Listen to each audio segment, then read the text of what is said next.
Il ne s'agit pas d'une impasse. Je le répète, nous en avons déjà parlé. La Russie contrôle le ciel. Nous protégeons nos militaires. Nous protégeons nos garçons et nos filles. Lorsque les Russes contrôlent le ciel, personne ne veut simplement jeter les gens comme de la viande.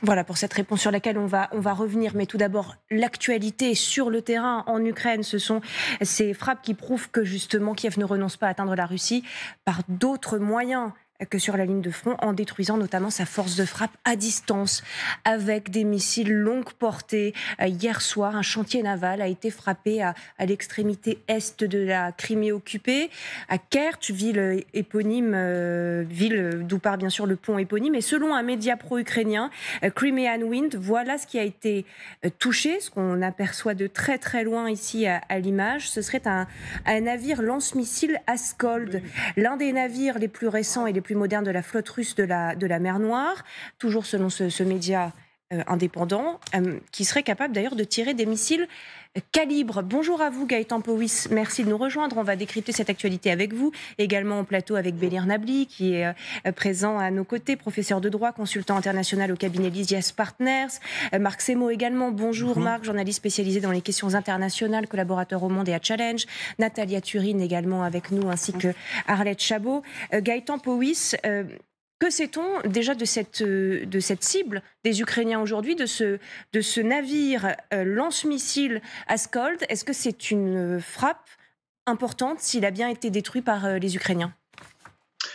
Oui, alors pour l'instant, on n'a pas d'image exacte qui confirme réellement si le navire a été touché ou même détruit. En revanche, il faut quand même, dans l'éventualité où ce navire a été touché, il ne doit plus en rester grand-chose puisqu'on serait sur une frappe de missiles, donc des missiles air-sol Scalp. Les mêmes missiles qui ont été utilisés il y a quelque temps sur Sébastopol à plusieurs reprises et livrés en partie par la France ou par le Royaume-Uni. Concrètement, la perte de ce navire pour la marine russe de la flotte noire, c'est quand même la perte d'une corvette lance-missiles, donc classe Karakourt, qui est capable de lancer jusqu'à 8 missiles mer-sol calibre. Donc ce sont des missiles qui sont utilisés principalement par les Russes en Ukraine afin de cibler les installations stratégiques ou même les installations énergétiques ukrainiennes qui sont utilisées pour soutenir l'effort de guerre ukrainien. Merci Gaëtan Powys, restez avec nous. On apprend par l'occasion donc que c'est un missile français qui aurait touché là la Crimée occupée. C'est possible, mais il y avait déjà eu d'autres précédents. Le pont de Kerch avait été touché ou par des Storm Shadow ou par des Scalp. C'est le même modèle, l'un britannique, l'autre français. Ce sont des armes qui... Pardon ? Vous êtes certain de, oui, de ça? oui. Les attaques aussi sur les ponts qui relient la Crimée au reste du territoire occupé. Donc ces missiles ont déjà été tirés.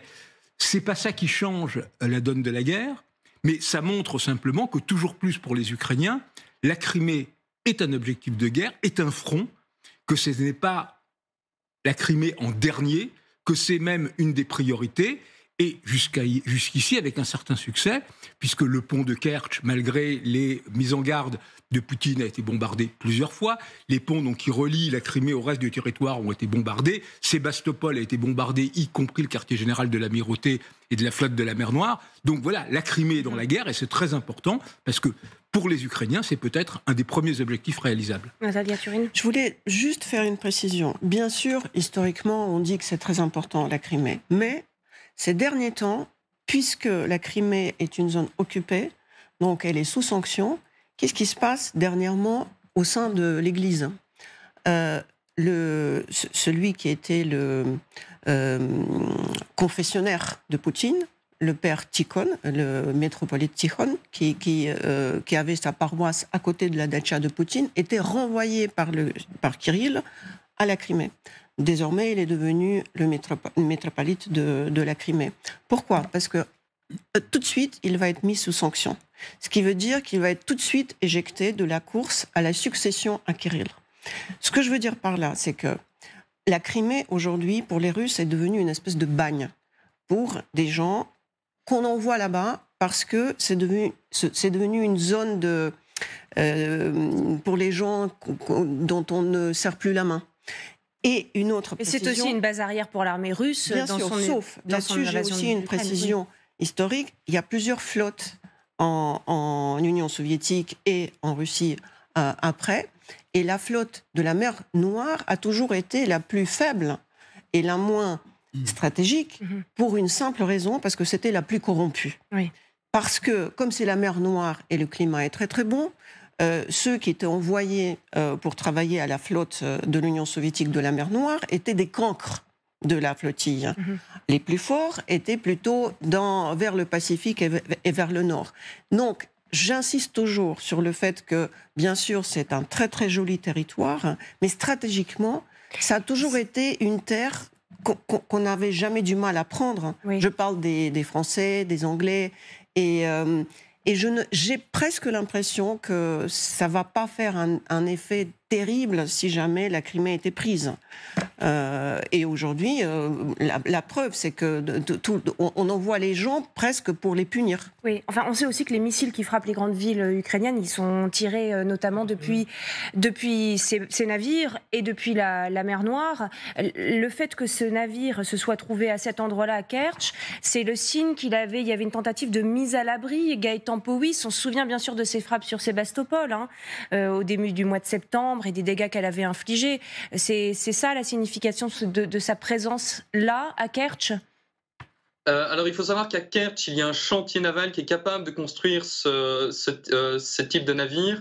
Maintenant, il y a aussi, effectivement, comme vous le dites, une base navale, plutôt une base navale secondaire, où on a vu, effectivement, des navires de Sébastopol arriver à Kertch en partie. Donc, il y a l'un ou l'autre, soit c'est probablement un navire qui était placé dans cette zone, mais effectivement, là, je ne peux pas affirmer si le navire était là afin d'éviter de nouvelles frappes. En tout cas, il faut quand même remarquer que donc vous citiez le pont de Kertch qui était juste à côté. Ce pont est défendu par des systèmes antiaériens dernière génération. Donc, on n'a pas la confirmation. Les Russes ont annoncé qu'ils avaient déplacé des systèmes antiaériens S-400 avec une capacité antimissile. C'est la preuve qu'une fois de plus, après Sébastopol, le quartier de la mer Noire, le quartier de la flotte russe de la mer Noire qui était aussi protégé, que les systèmes antiaériens russes et antimissiles ne sont pas capables de supprimer les défenses, de supprimer la menace qui pèse sur la flotte russe de la mer Noire. On apprend des Russes que l'armée ukrainienne a tout de même dû lancer 15 missiles de croisière pour atteindre sa cible. C'est beaucoup. On sait que les stocks ne sont pas illimités, Gaëtan Powys. Ils disent, les Russes, en avoir arrêté 13. Il y en aura donc 2 qui sont passés et on voit le résultat à l'image. Mais s'il faut tirer 15 missiles à chaque fois, combien de temps encore les Ukrainiens pourront-ils compter sur ces stocks? D'ailleurs, a-t-on une idée du nombre de missiles dont ils disposent encore, ces missiles français et britanniques? Alors, les Russes avaient déjà annoncé pour Sébastopol avoir détruit, encore une fois, 15 missiles Storm Shadow ou Scalp. J'attends toujours les images. Donc, de ce côté-là, le nombre de missiles lancés, je ne peux absolument rien dire parce que les Russes annoncent qu'ils en détruisent énormément. Je serais vachement étonné que l'Ukraine ait tiré 15 missiles Scalp, Storm Shadow afin de détruire ce type d'engin.